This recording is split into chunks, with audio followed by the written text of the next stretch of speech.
দুপুর বন্ধুরা, আজকে শুক্রবার, আমাদের নিরামিষ নেই। বড়দের প্রণাম প্রথমে, ছোটদের স্নেহ ভালোবাসা। আচ্ছা, আজকে ভাবলাম যে রান্না করাটা দেখাবো না, তার আগে কী দিয়ে রান্না করবো সেটাই দেখাবো ভাবলাম। দেখি, এই যে প্রথমে তো রুটি করেছি ডিমের মামলেট দিয়ে। এখানে ডিমের মামলেট আছে, আবার হাত ধুতে লাগবে, এই জন্য ধরি না। এই যে ডিমের মামলেট দিয়ে সস দিয়ে রুটি দিয়ে খাবে। আচ্ছা, বড়ি করবো মাছ দিয়ে। এই যে বড়ি, শসা আছে, আজকে লেবুও নেই, পেঁয়াজও খাবে না বলে। এই যে পেঁয়াজ, মাছ করবো। আর মাছ করবো এই যে কচু মূলো দিয়ে, টমেটো দিয়ে মাছ করবো।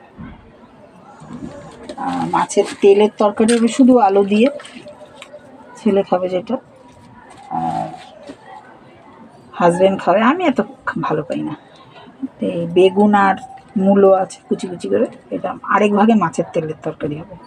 এটা শুধু আলু দিয়ে, এটা বেগুন দিয়ে। আর এই যে মাছ,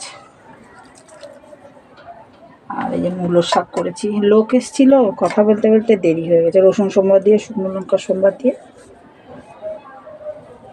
মূলো শাক করেছি। রান্না হয়ে যেত, লোক এসেছিল, কথা বলতে বলতে। তেল আছে, রান্না করব। ধোয়া হয়নি, ধোবো যে, লবণ দিয়ে মাখানো আছে। আর বড়ি তো দেখালাম, এটা আমিষের দিন করি মুসুরির ডালের, আর এখানে করি নিরামিষের দিন কোলের ডালের বড়ি না কি যেন বলে। ভালো থাকবে, নমস্কার, ধন্যবাদ।